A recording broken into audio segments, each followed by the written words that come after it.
Most Neville Goddard advice is bad. Here's why. I spent years following Neville advice from many people here on YouTube, and guess what?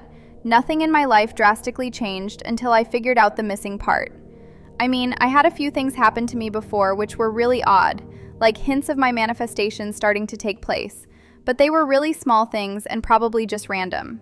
So my mistake was that I kept following the same advice and hoping something would change. Until I started reading Neville's actual books on my own, I was stuck. But then, after reading a few of them, something clicked. Now I see why I was stuck, because it's hard to summarize a whole Neville book in one video. So most people here just do a short summary, or even tell you their opinion, how they see Neville's teachings. But that might not actually be what Neville wanted to tell us. Most of you have probably heard and tried Neville's techniques like SATs, scripting, and living in the end. And it's not that those techniques don't work, because they do. It's actually amazing what you can achieve if you do them regularly. It's just that most people treat it like a routine. For example, let me do my SATs tonight and manifest this thing.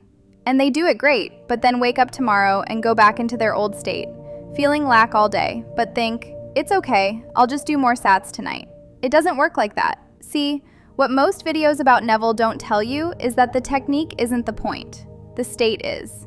Neville said this over and over in his books, but somehow it gets lost when people try to make quick YouTube content about his work.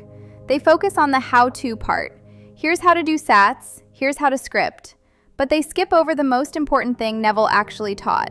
You have to actually be the person who has it. Not just during the 10 minutes before bed, all day. I remember when I was trying to apply Neville's teachings to manifest money. I would do SATs every single night, just like he said. I'd visualize checking my bank account, seeing the number I wanted, feeling relieved, and I'd fall asleep feeling good.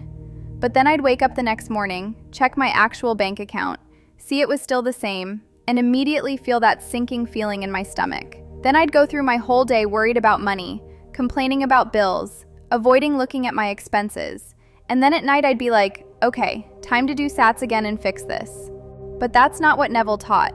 Because what I was really doing was living in the state of not having money for 23 hours and 50 minutes, and then trying to live in the state of having it for 10 minutes before bed. And obviously, the 23 hours and 50 minutes won. The real shift happened when I actually understood what Neville meant by living in the end. I realized I needed to catch myself during the day. When I'd start worrying about money, I'd stop and think, wait, would I be worrying about this if I already had the money I want? No. So why am I entertaining this thought? And I just redirect. Not in a toxic positivity way, just calmly reminding myself that the thing is already done. That's what Neville's living in the end actually means. It's not about doing a technique perfectly. It's about where you're living mentally and emotionally throughout your day. Are you living in the wish fulfilled, or are you living in the lack? Because you can't do both and expect results. Another thing most Neville videos get wrong is they make it seem like you need to do SATs every single night forever. Like you have to keep convincing yourself over and over. But if you actually read Neville, he says if you're truly in the state of having it, why would you need to keep convincing yourself? That's actually telling your subconscious you don't have it yet. I tested this.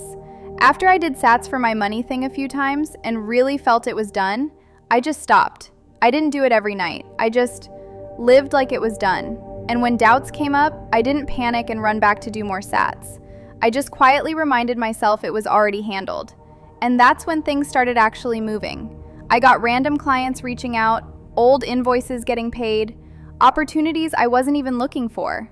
It felt natural, not like some big magical moment, just obvious. Like, of course this happened. So here's what I want you to take away from this.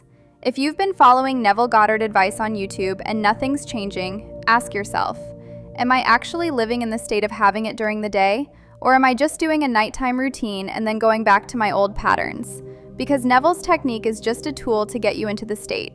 But the state is what creates the reality. And you have to maintain that state, not just visit it for 10 minutes before bed. That's the missing piece in most Neville content.